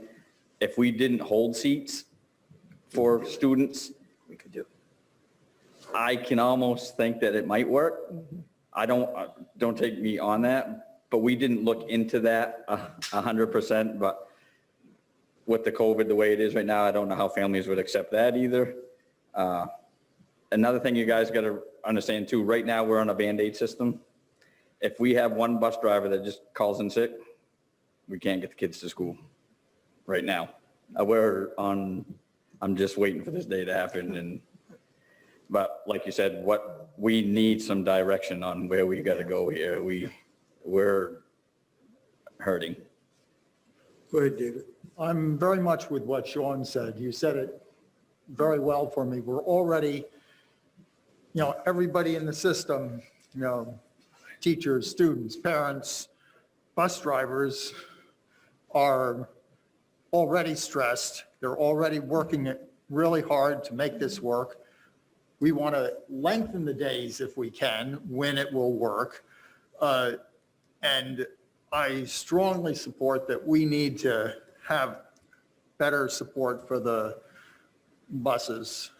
We already, even in our regular year, have trouble keeping the bus system going, having enough drivers. So if we can get some from another company that has drivers that are waiting for work, that would be good all across the board. Go ahead, Q. So if we were to contract, I like the idea as well. So if we were to contract drivers and God forbid someone comes down with COVID that's a bus driver, would we have a better ability to get an additional contracted driver because we're already in a contract with it? How does that work? Yeah, I don't No idea. know, yeah. Yeah. If it, Depends on if there are bodies available, right, probably. right. Like if that's the direction, then that's what I'm starting to work on tomorrow morning. Because so, if that's, yeah. if it gives us a better, I mean, I've got to imagine if we've already got a contracted driver with a company, then we'd get more consideration over a school that doesn't have any contracted drivers with a company, right? I mean, they've got to do that, I would think. Yeah. So I think somebody's online. Melissa? Yeah, I had wanted to say that I actually agree. I'm typically more conservative when it comes to spending money, but I see how affected Julie is by this, and Sean and everybody else who's put time into this. I think we have had to, and parents in the community have understood. I think everybody's just spread too thin. And I think this is the time where we might have to look at spending money. And I don't like to say it, but we can worry about paying for it later, to be honest. I mean, So if this was something that they were looking at, would it be contracting out just enough buses to keep us going, or would it be contracting the whole thing? So I think there's two ways to contract that. You can do the drivers and the buses. I mean, you get contracted driver from another company. Go ahead, Sean. I mean, I guess I was the one who threw it out. I was thinking enough to keep you going and maybe an Okay. extra. Yeah. And I like the drivers we have. Yes, yeah, I don't want to see my drivers No, I don't lose want a to see the job. drivers Yeah. go. I mean, my kids Okay. would be very angry if Miss Emily went. Yeah. They like her a lot, so Yes. I'd be on the crap list if I at home. So, but I think it's enough bus drivers to keep you going, and Keep you maybe up. an extra or two if that's how it works. So Right, and then there if we needs to hire be somebody. a motion for direction, I'm willing to make a motion that we have the superintendent and Sean and whoever he designates to look into the cost of this to make it happen effective immediately. I second that. Or. Go ahead, Betty. I think that is, if we can do that, if a company does have the extra manpower out there, that's a great way to boost our capacity. I'm also thinking that as we get into the budget season, it would be beneficial to look to see what it would cost to do our whole bus system through a company. And then we wouldn't have these headaches. They would have to come up with the bus drivers, with the, whatever. And you don't usually lose bus drivers that way. I mean, our bus drivers would go through that company. But as long as the company is reputable and has very strict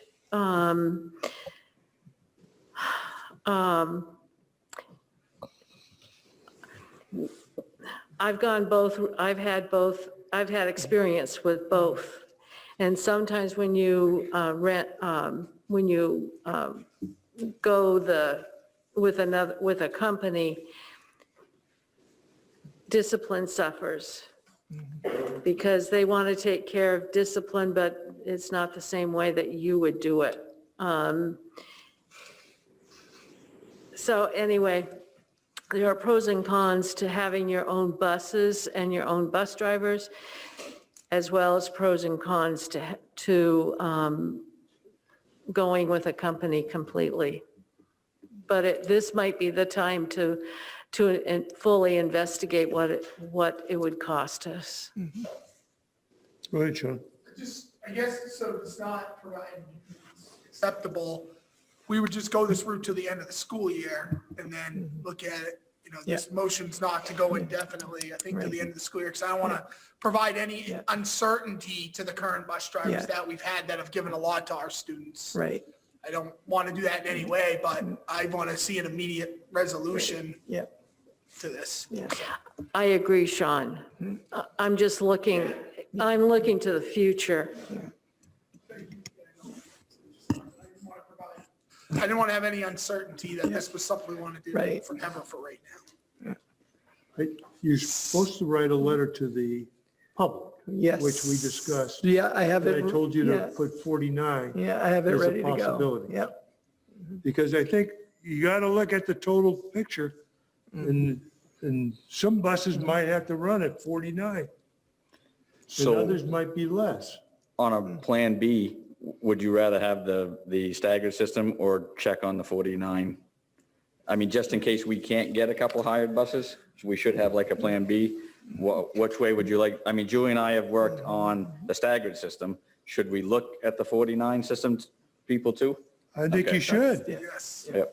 Yes. And that needs to be in the letter, and the public needs to And the know. only thing that will help us on that though is about saving the seats. That's You might big. have, It's very big. you know, in the long run, it might save you some money. Are any of us allowed to contact parents and ask?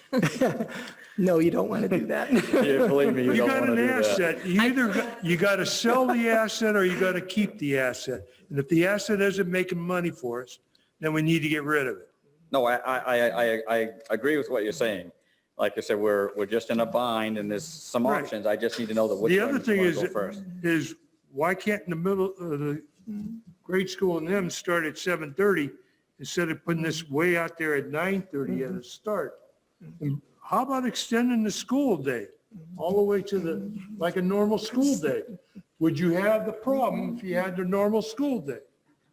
So can we take care of this before I think we're getting into the next part of the discussion. I just want to have a direction, and there's a motion on the table, so I just want to make sure.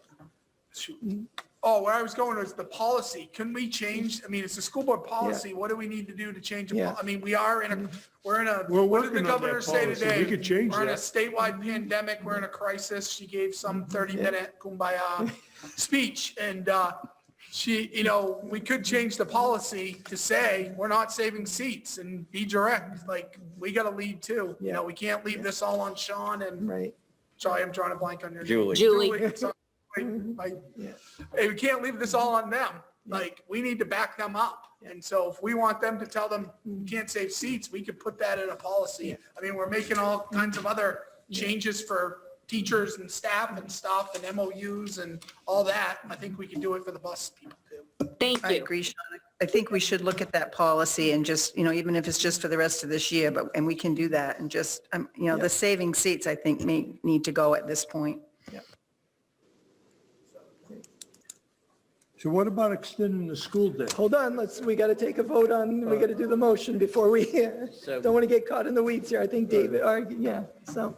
Gary, I do have a quick question. So it sounds like we have a bunch of research topics that we want to handle first and also entertain the three options that we're talking about currently.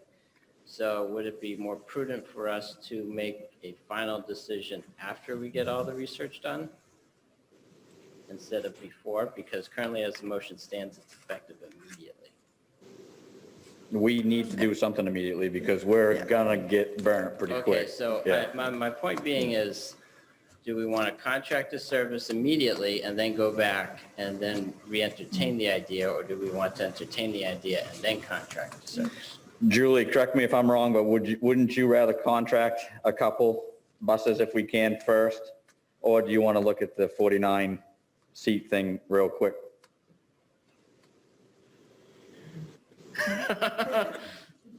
I think she wants bus drivers. I think can I just say something? I think we just go ahead I'll and be vote on honest. I'm going to be totally honest, okay? I know there's other school districts that are hurting on drivers as well. Do I think we're going to get other drivers from other contractors? I don't believe so. That's my honest opinion. I guess I got more research to do, more homework. I still think we should. I will try Sorry, very Julie. hard to find some spare drivers out there, but I am going to be totally honest with you. I cannot guarantee it. I really can't. I think we should still move ahead with trying. I think that would, I mean, that was what the motion was on the floor. I think we at least need to vote on that. And in my opinion, I think that's what we need to do first. And then if, in the meantime, if you could be working on the, just in case it falls through. But I think if that's what you guys think, the first step for us would be to look into contracting out some extra drivers. Read the motion again, please. Motion is to have administration look into the cost and have it happen immediately. So I think it needs to be clarified a little better. So Jay, could you email us the costs? And then do we want to have an emergency board meeting kind of thing? I think the motion, the clarification for the motion would be to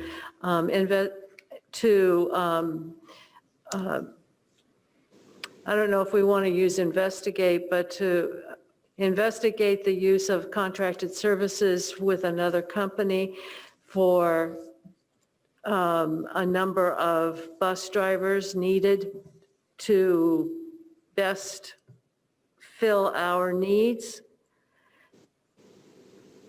as soon as possible. I Is that what we're saying? I agree, and I think I heard you say, Jay, that we do have money because we don't have the number of bus drivers that we budgeted for, so we have that money, and we also have a contingency fund, right? Right. So at this point, I'm not that worried about how we're going to pay for it. I'm just worried that we need some bus drivers. Yeah. Exactly. We need to get the kids to school. And did you hear you wrong, Jay? Did you say you've heard, or is that like through a rumor mill, that there might be some companies with some capacity, or did I hear you wrong? Yeah, that was kind of a rumor mill thing, but like the big, like Sear Bus Lines, like they're not running their usual tours, so supposedly they've got some drivers out there that might be looking for work until their regular job comes back, so. I believe that to be true. I've met with those folks. Yeah. I didn't even think of them. Yeah. Those folks are parked. They have a lot of assets Yeah. parked. First Go ahead. Park, John T. Sear. Go ahead, Rebecca. I just wanted to be clear, what was the staff recommendation on this? It was the tiered system. That was the tiered system? Yep. And not contracting bus drivers? Yeah. Mm-hmm. Okay, thank you. I just wanted to be clear on that. Yep.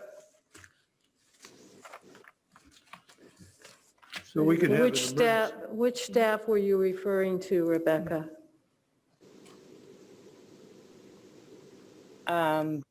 Just whatever the recommendation that is being put forth to the board by staff. It would be, I guess, the group.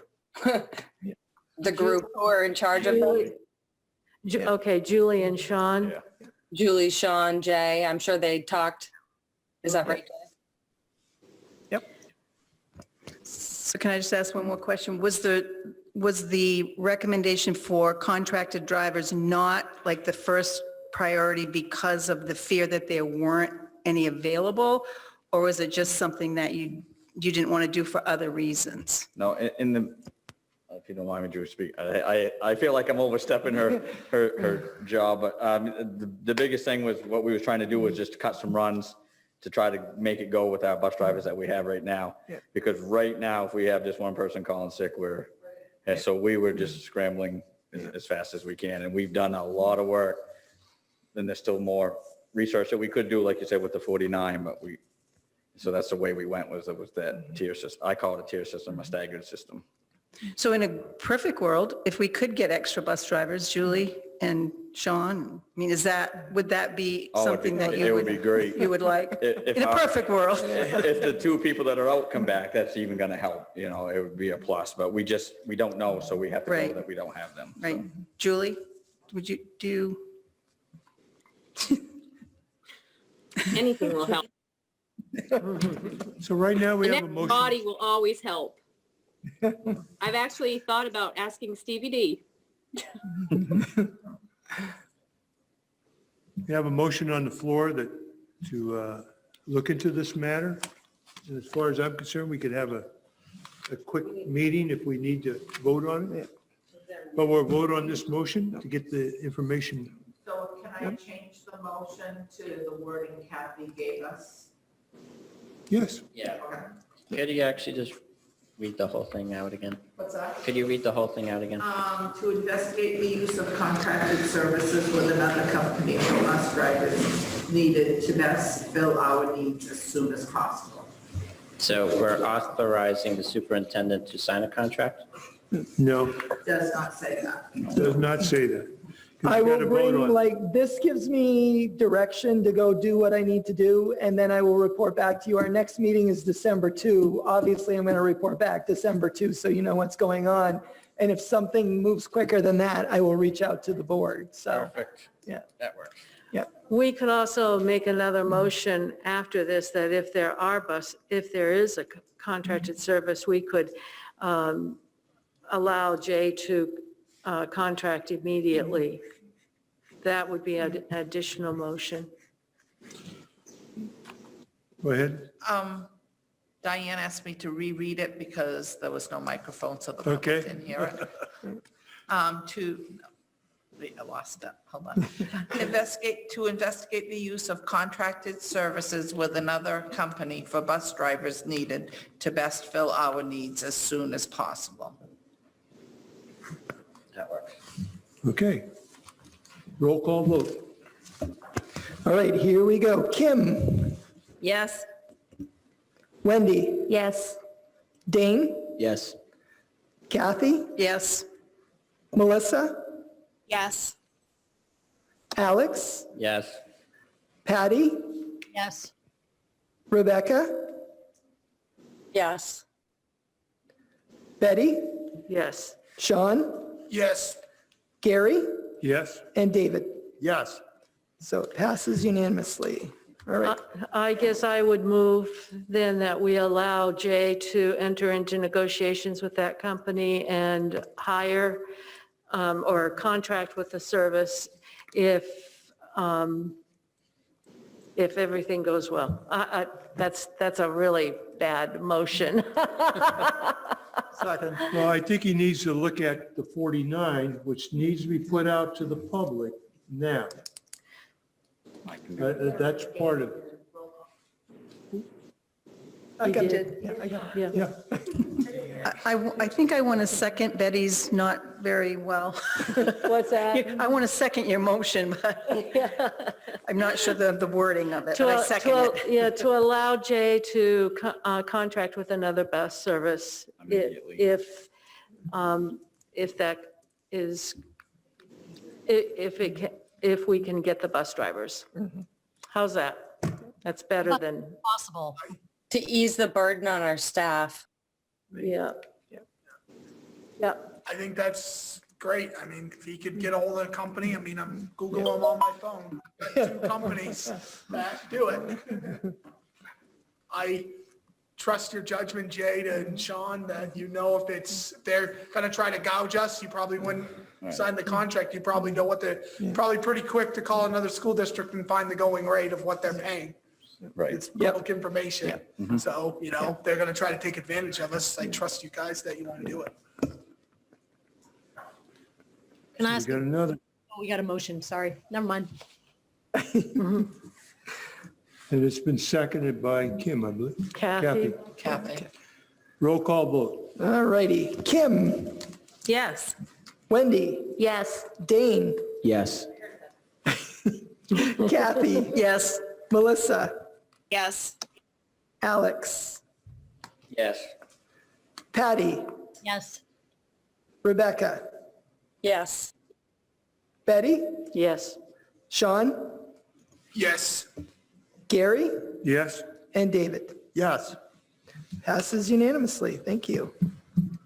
So if we're going to go down this motion route, I make a motion that Jay also tells the public that we're going to have 49 kids on a bus if it's required and if it works for us.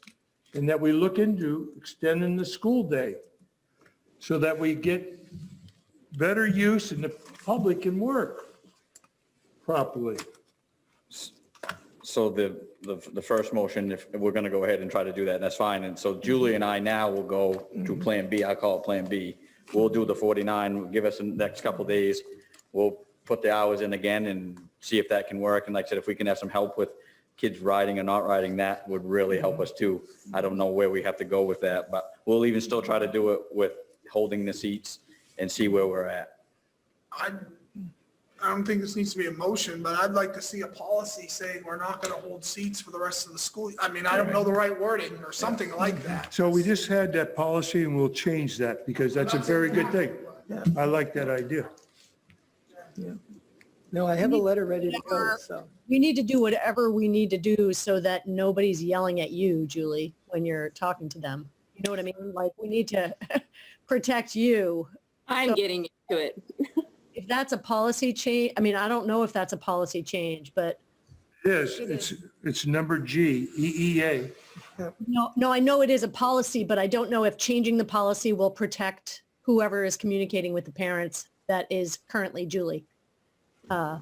So do you guys think it will? Yes. Julie's We'll like, just refer just to disagree. policy. Just refer to the committee. We'll It- take it care of doesn't that.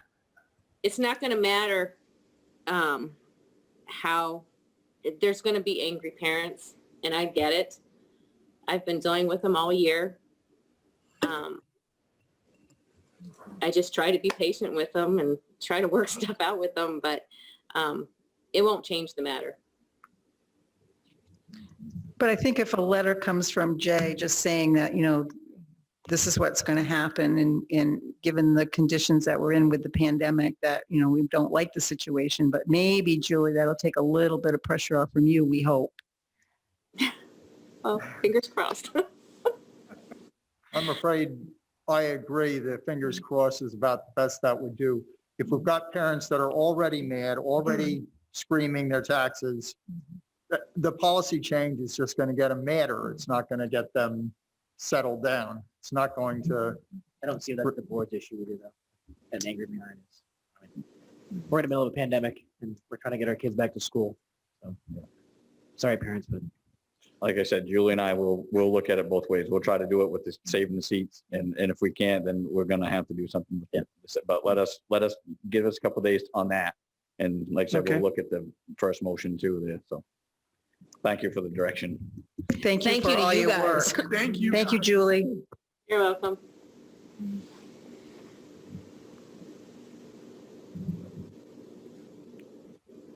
So What about Gary's motion? Was that a motion? Sean's going to take care of it. Oh, They're going to so- look into it. So there's no motion.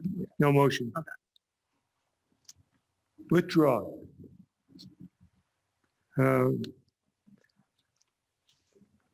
Discussion of full-time school. Sean, you're up. Guess, I think I said it. I want to know where superintendent's at, I guess. Yeah. And if he's not ready tonight, we can do it another meeting. But Dr. Shaw, there's an article where he said today that school kids are causing very little risk. I'm trying to pull it up so I can read it. I have it right here. You want me to read it? Go Yeah, ahead. go ahead. He Go gave the ahead. number of, I think in the whole state of Maine, there was 212 And Dr. Shaw said, while the number might seem startling, the Maine CDC has found that there has been little spread of virus in schools. He said the transmission of the virus is happening in the community. Shaw said it is an encouraging sign that protocols school districts have implemented, including wearing of face masks and physical distancing, are working. He said in-person learning is a priority and the limited transmission shows it can be done safely. There's more of it. Yeah, but I mean, that's the gist. Yeah, that's, And then, as I said, I got the exact testing numbers. I mean, in three through 5, 52% of the kids were below grade level in math and in 44% in reading. That's a huge, huge problem. Huge. These kids are suffering and suffering bad.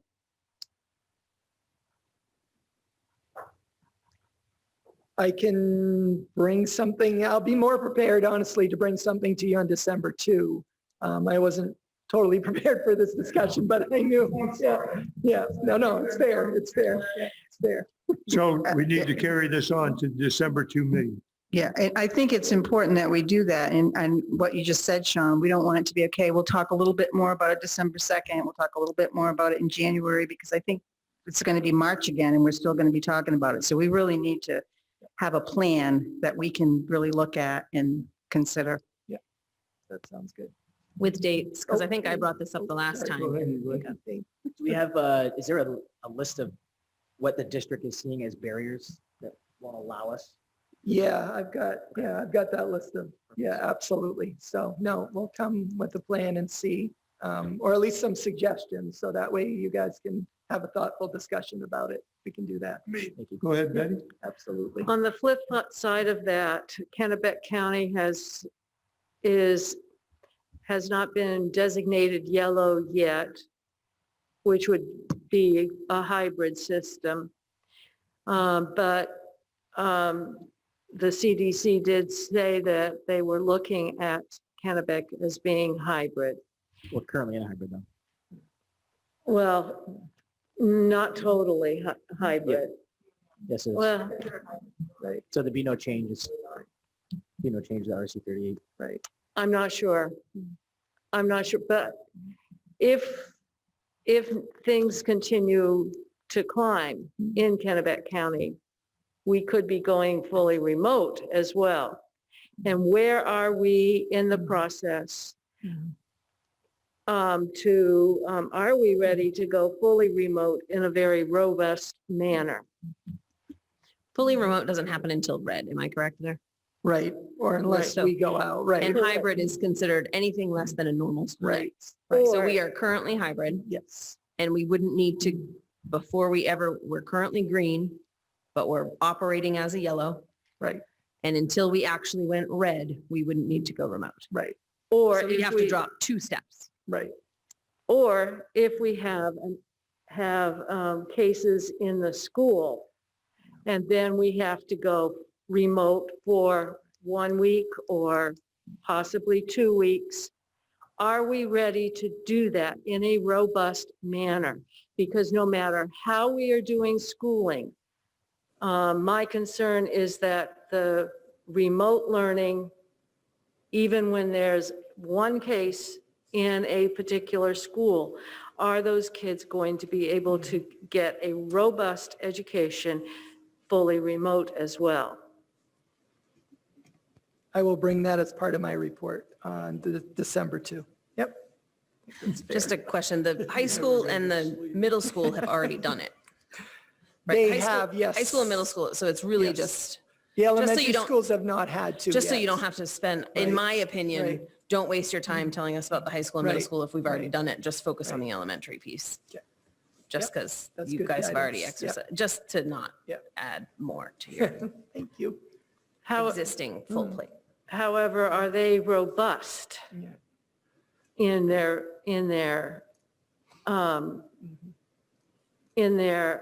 remote learning? I am concerned because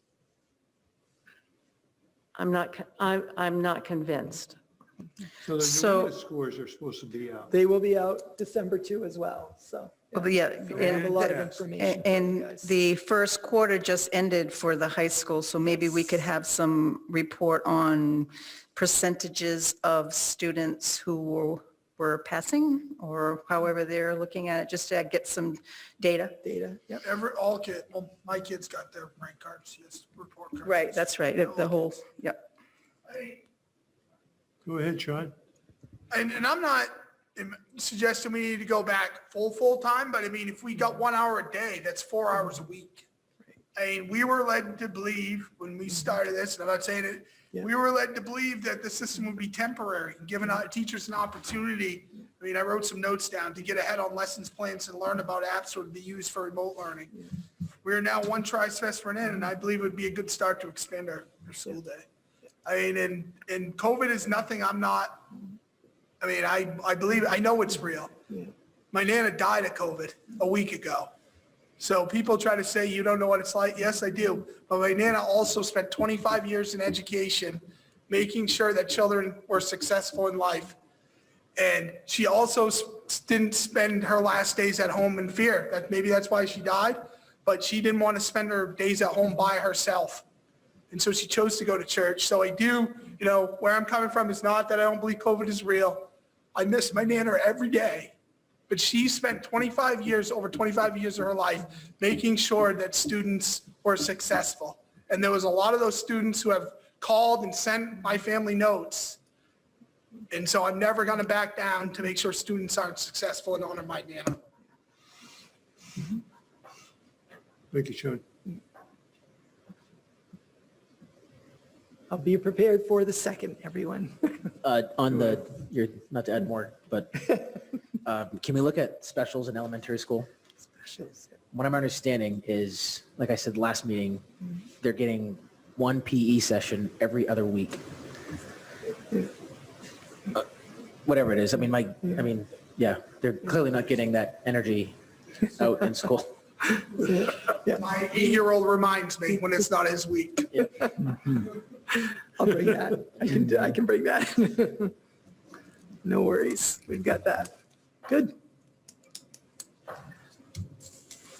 Okay, So, moving up to board retreat. Advanced board training video. say that again, Kim. I didn't hear you. Sorry. Is this next section really going to take another hour? And then we also have Yeah. And yeah. Yeah. So it's the board retreat. We had set up the advanced board training video because part of it was where we talked about the potential for a board retreat. So we wanted to kind of show a little bit of that video. In total, it's 40 minutes long, but that doesn't mean we have to watch the whole thing. I thought we were watching that video at the retreat. Yeah. Because for me, yeah, I'd really like that's- to not spend 40 minutes staring at a screen right now watching a video. I'd rather do that at a retreat and move on because That's it's already your call 8:30. as a group, so. Yeah, I'm with Kim there. I make a motion to skip the video and add it to our retreat agenda. Yeah. Second that. Jay, you can surprise us, don't worry. So if we're thinking about an agenda for the retreat, and I don't know if that's where we were going next, but can we do that? Like, can we send you ideas, Jay, or do we Right. need to have this whole discussion or? Well, I think I'm we thinking can- about the time too. Yeah, I think we can save some time. So we heard, I think we've got to take care of the motion that's on the floor before we get to the next piece. So there's a motion on the floor to suspend the video for tonight and potentially move it into a board retreat session. Did I understand that correctly, Kim? And then I heard Dane, right? Second that. So, Roll call. okay. Kim, sorry. Yes. Wendy, Yes. Dane, Yes. Kathy, Yes. Melissa, Yes. Alex, Yep. Patty, Yes, just point of clarification. I heard the motion not potentially put it on the retreat, but put it at, show, okay. Okay, but yes to that. okay. Rebecca, Yes. Betty, Sean, Yes. Gary, Yes. and David. Not as moved. No. So one no, and the rest said yes, so it passes. Moving on to B, discussion, next steps on the board. So the board retreat, I had a conversation with, and Wendy, you can jump in here if it's okay. Wendy and I had a conversation about the potential for a board retreat and really wanting to do it in person versus doing it with some virtually and some home. And we had a little bit of a conversation about should we push this off to the spring rather than trying to put it in the month of December when it might be very difficult and people are very busy with whatever's going on in their lives. So I figured we could bring it to the board and figure let's like basically pin down a date for when you guys would like it as a board. If you want it in the month of December, then we'll get that process started. But if you'd rather push it into the spring, we certainly can do that too. We were just, the main focus, correct me if I'm wrong, Wendy, was trying to get everybody together in attendance versus some remote and some in person. So Wendy, if you want to add anything to that, please feel free to go ahead. I just thought for team building, it would be important for all of us to physically be in the same area together instead of broken up into Zoom and a few people here and a few people there and back at home. Team building should be about all of us getting together and really try to talk and, do some fun games and, get to know each other a little better and communicate better. So that was just my thought. So I agree with what you said 100%. My concern is that if we wait till the spring, it's not going to be too long before we'll have new board members again. And I just don't know how the dynamics of that, the retreat would be for us to have a more effective board moving forward this year or next year. Maybe it doesn't matter if it's this year or next year, but I just think about a different group will be coming in and we will have just had all those good I agree. activities. So I don't know. It's just a thought. I think in the future, if this becomes a thing, that when the board first comes together in the end of the summer, when we first early fall, that's when we should have these retreats. So, but now, I'm all for it, but with COVID and holidays coming up so quickly, it would seem to be a little rushed. It could be right after the holidays, I guess. How about February? It's always a Could be month. February. Yeah, I know Dane's new, so remember, once we start budget season, we're meeting every week. And it's probably going to be even more intense this year. So not that I totally get it doesn't mean we can't schedule in the month of February. It's just there is going to be almost weekly meetings starting. So that's the tough part. The budget meetings start when? Basically in January. Second week in January. Patty, go ahead. I just was going to say, I think that when we originally or last meeting, when we talked about this, Jay, you said it, or somebody suggested it would be good to begin to do the retreat before budget season. And I guess I agree with that. Whether it's December or early January, that doesn't matter to me, but I think it would be good to do this before spring and before budget season is in full force, because even though holidays are coming and that adds a different element of busy, it's always busier in the spring, no matter what we say now. It just doesn't, we don't think it's going to be, but it always is. So I think it would be good sooner than later. What if we pick 2 dates then? We pick one for now and then make sure that we already have it on the calendar for when we have new board people. So I think you said like August or early September, whatever that ends up being. Yeah. So what if we do both so that then we can do both current folks and the new folks that come? It can't hurt us to get together twice in a fun way. You're right. Right. We could I'm looking for some fun. Yeah, so I'm going to suggest a date just so that it gets going. I like Kim's idea. I could suggest a date of December 16th, which is a Wednesday. That might, or we could do December, I'm just sticking with Wednesdays, or the December 9th date as well. I don't know what people's calendars look like. When do we have board meetings that month? The second, Only the second? only the second, we only have Oh, one, so beauty. that's We why. should definitely do it in December then. That would be perfect. Either is fine with me. The ninth, I'm. Either of those I'm days boss. work for me. Either day? Okay, who Eighth can't and do ninth, one? I'm How about we in go Boston. with that? Okay, Gary's not here on the 9th, so. What about the 16th, Gary? 16th? You available? Anybody not 16th, available I'm on the here. 16th? Going once? How about online? Anybody not available online on the 16th Whoops. of December?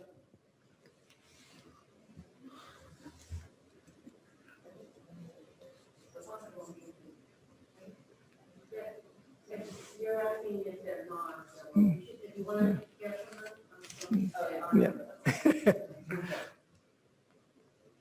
So December 16th, I'll start drafting an agenda then?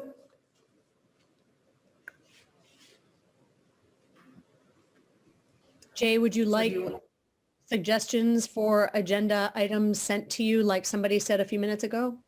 Yes, that would be perfect. I also pulled, just so that you guys know, Donna was very helpful. She went back and she pulled some of the previous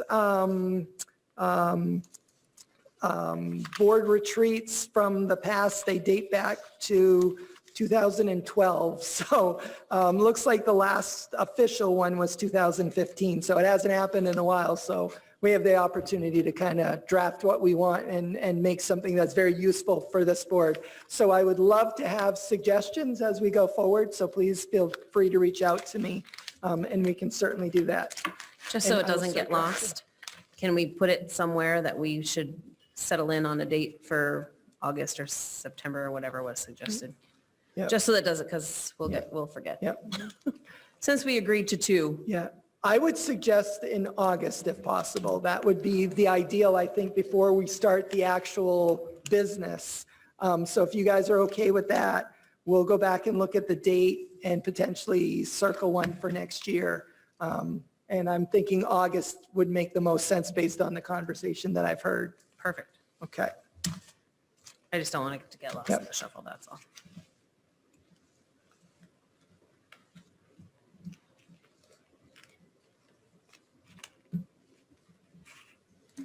Perfect. That brings you to, what are we up to? Okay, we're on the road. That's what I needed, direction. C. So we're up to C. So in your packets, guys, we did put the board self-assessment.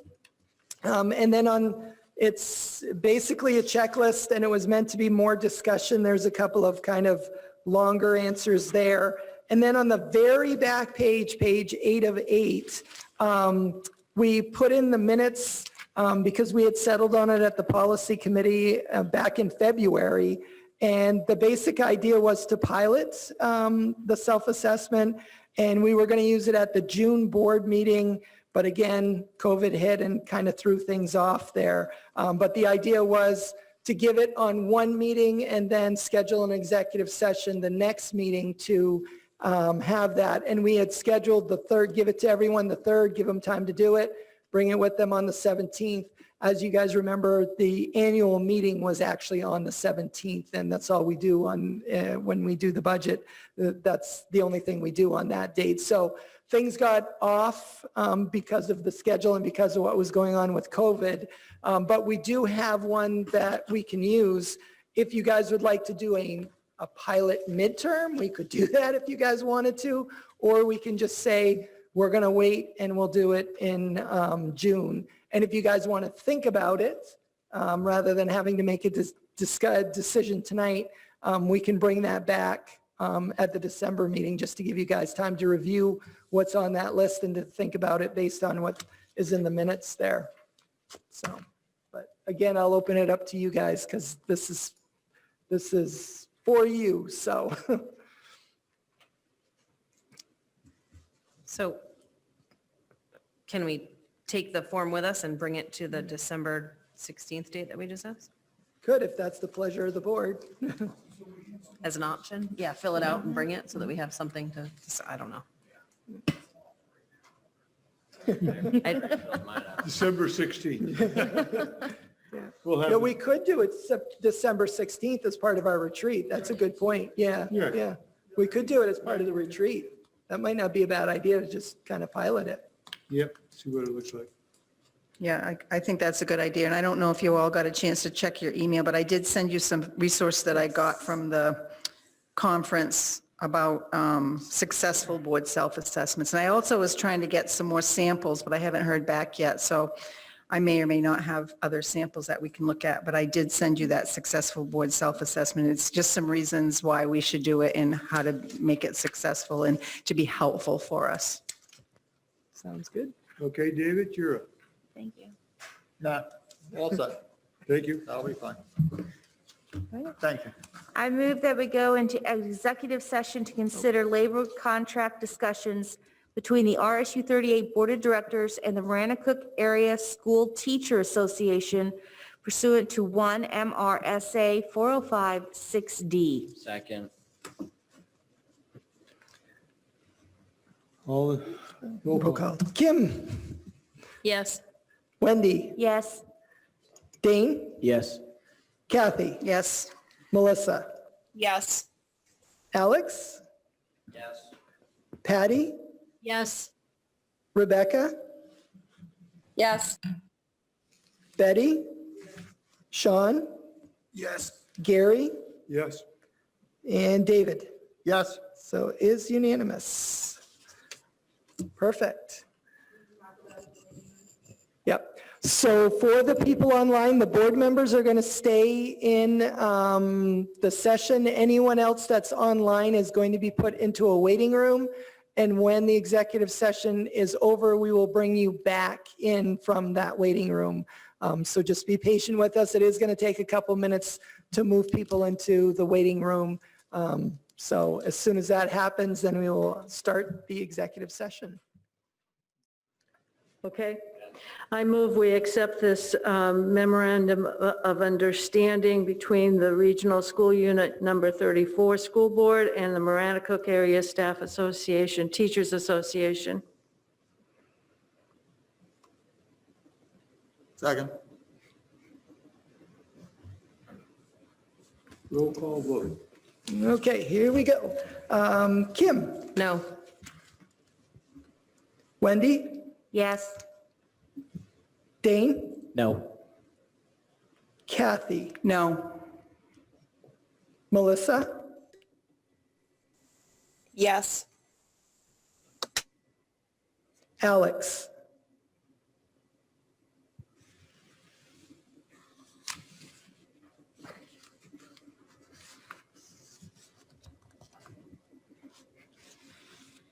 Yes. Patty, Yes. Rebecca, Yes. Betty, Yes. Sean, No. Gary, I'm going to say no. and David. Yes. Okay, hang on just a sec. 5 to 7. 1, 2, 3, 4, 5, yes. So 5 yeses, 7 yeses and 5 noes, so it did pass. There you go.